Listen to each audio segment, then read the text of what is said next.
Welcome back to the Deep Dive. Today we're getting into Divine Mercy Sunday, and our goal is to really unpack it. Yeah, where it came from, its significance, and those specific promises linked to it. Right. It's a big concept in Catholic theology, isn't it? Yeah. All about God's love, especially, for sinners. Absolutely.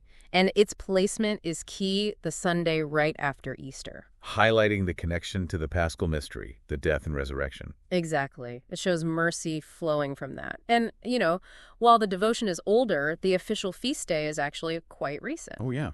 Pope John Paul II. That's right. Established universally in the Jubilee year 2000, which suggests maybe a special relevance for our times. Okay, so let's get into the origins. It sounds like there's a personal story behind it. Oh, very much so. It all traces back to Saint Faustina Kowalska, a Polish nun. In the 1930s. Yes, the 1930s. Her diary, Divine Mercy in My Soul, that's the primary source. And she recorded messages. Messages from Jesus, yeah. Including a specific request for this Feast of Mercy. On the Sunday after Easter. Correct. He described it as like a refuge, a safe place for all souls, but particularly for sinners.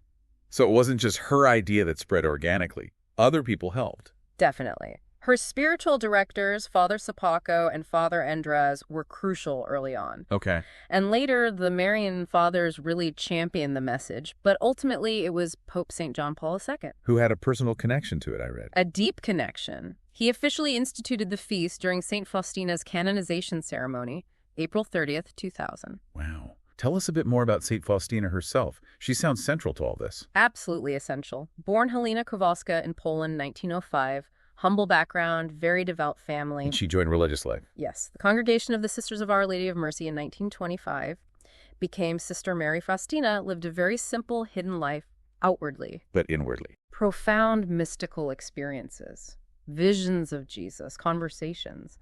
Her mission, given through these experiences, was to spread the Divine Mercy message. They call her the Apostle of Divine Mercy, right? Apostle and sometimes the Secretary of Divine Mercy. Her diary is the record.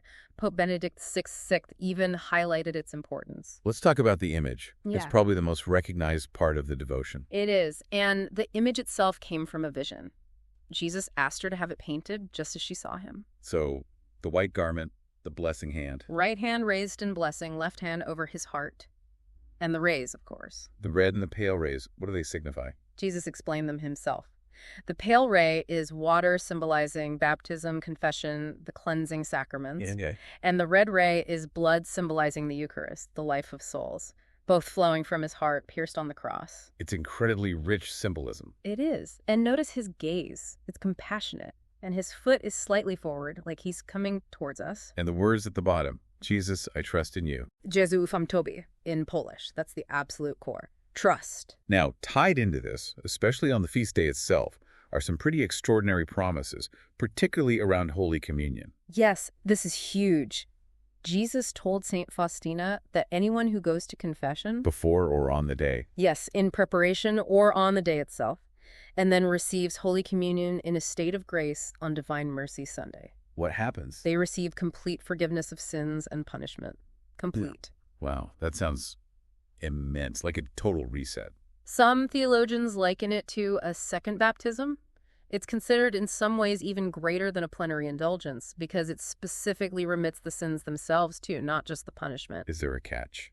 The condition is profound trust, deep trust in his mercy. That's the key that unlocks this grace. Okay, so let's recap quickly. We've got the origins with St. Faustina's visions in the 30s. The official establishment by Pope John Paul II in 2000. The powerful symbolism of the Divine Mercy image, those rays. Blood and water, yeah.